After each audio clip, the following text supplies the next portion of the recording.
friends, it's Miss Courtney, and today we're going to read Curious George Rides a Bike by H.A. Rey.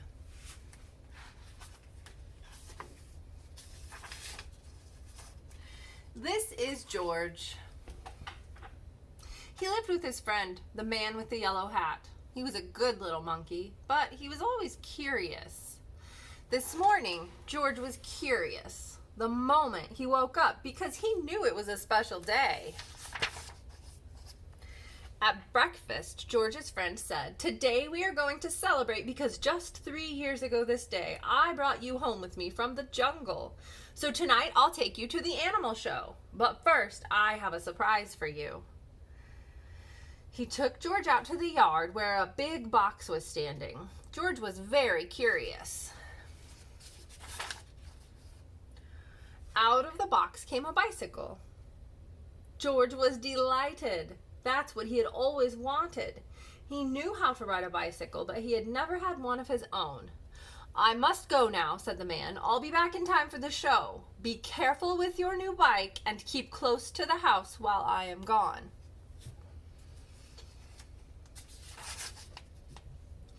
George could ride very well.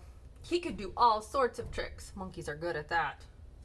For instance, he could ride this way with both hands off the handlebar. And he could ride this way like a cowboy on a wild bronco. And he could also ride backwards. But after a while, George got tired of doing tricks.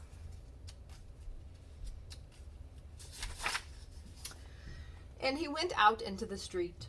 The newsboy was just passing by with his bag full of papers. "That's a fine bike you got there," he said to George. "How would you like to help me deliver the papers?" He handed George the bag and told him to go to one side of the street first and then turn back and do the other side. George was very proud as he rode off with his bag. He started to deliver the papers on one side of the street as he had been told. When he came to the last house, he saw a little river in the distance. George was curious. He wanted to know what the river was like, so instead of turning back to deliver the rest of the papers, he just went on. There was a lot to see at the river. A man was fishing from the bridge. A duck family was paddling downstream, and 2 boys were playing with their boats. George would have liked to stop and look at the boats, but he was afraid the boy might find out that he had not delivered all the papers, so he rode on.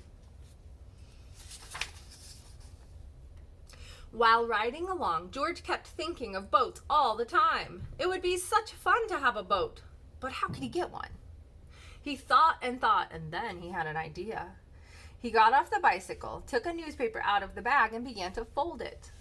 First, he folded down the corners like this.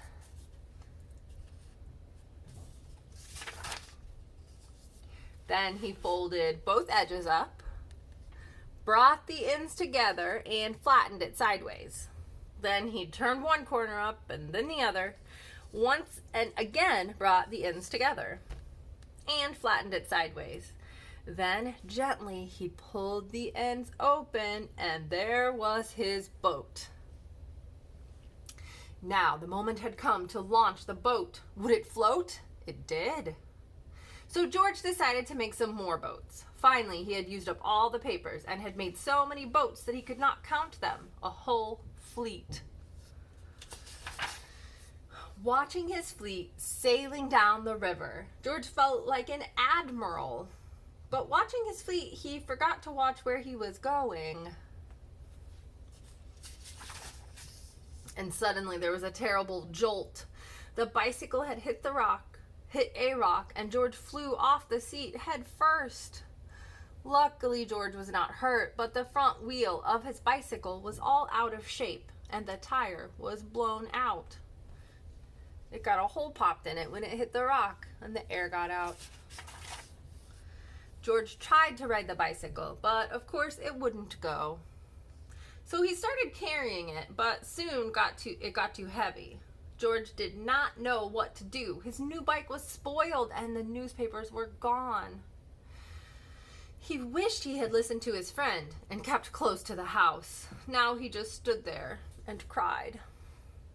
Suddenly his face brightened. Why, he had forgotten that he could ride on one wheel. He tried it and it worked. He had hardly started out again when he saw something he had never seen before. Rolling toward him came an enormous tractor with huge trailers behind it. Looking out of the trailers were all sorts of animals. To George, it looked like a zoo on wheels.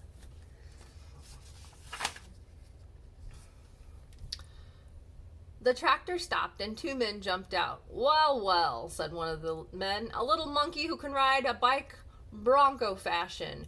We can use you in our animal show tonight. I am the director of the show, and this is Bob.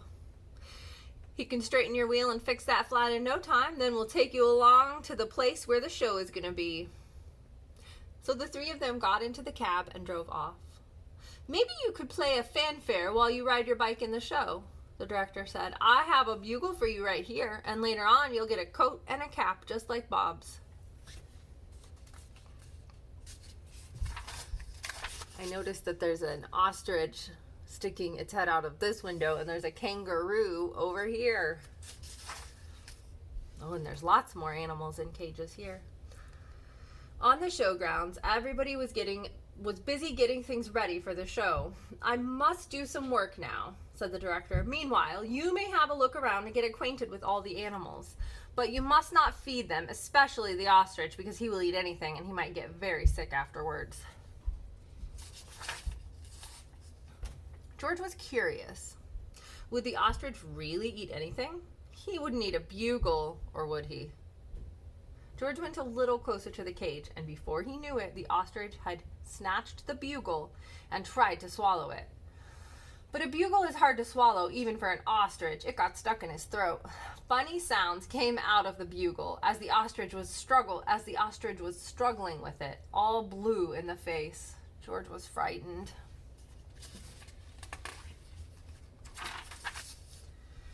Fortunately, the men had heard the noise. They came rushing to the cage and got the bugle out of the ostrich's throat just in time. The director was very angry with George. "We cannot use little monkeys who don't do as they are told," he said. "Of course you cannot take part in the show now. We will have to send you home." George had to sit on a bench all by himself, and nobody even looked at him. He was terribly sorry for what he had done, but now it was too late. He had spoiled everything. Meanwhile, the ostrich, always hungry, had got hold of a string dangling near his cage. This happened to be the string which held the door to the cage of the baby bear. As the ostrich nibbled at it, the door opened and the baby bear got out. He ran away as fast as he could and made straight for a high tree near the camp. Nobody had seen it but George, and George was not supposed to leave his bench. But this was an emergency. So he jumped up, grabbed the bugle, and blew as loud as he could. Then he rushed to his bicycle. The men had heard the alarm and thought at first that George had been naughty again. But when they saw the empty cage and the ostrich nibbling at the string, they knew what had happened. George raced towards the tree, far ahead of the men. By now, the bear had climbed quite high, and this was dangerous because little bears can climb up a tree easily, but coming down is much harder. They may fall and get hurt. The men were worried. They did not know how to get him down safely, but George had a plan.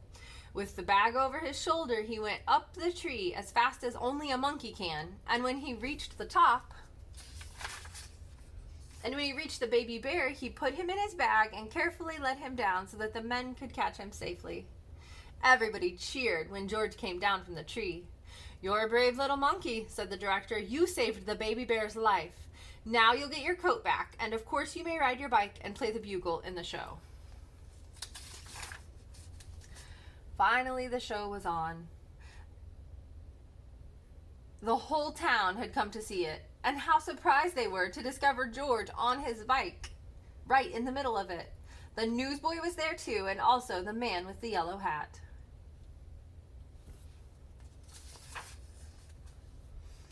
The man with the yellow hat had been looking everywhere for George, and was happy to have found him at last.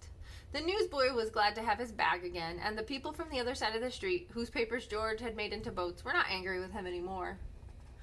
When the time had come for George to say goodbye, the director let him keep the coat and the cap and the bugle, and then George and his friend got into the car and went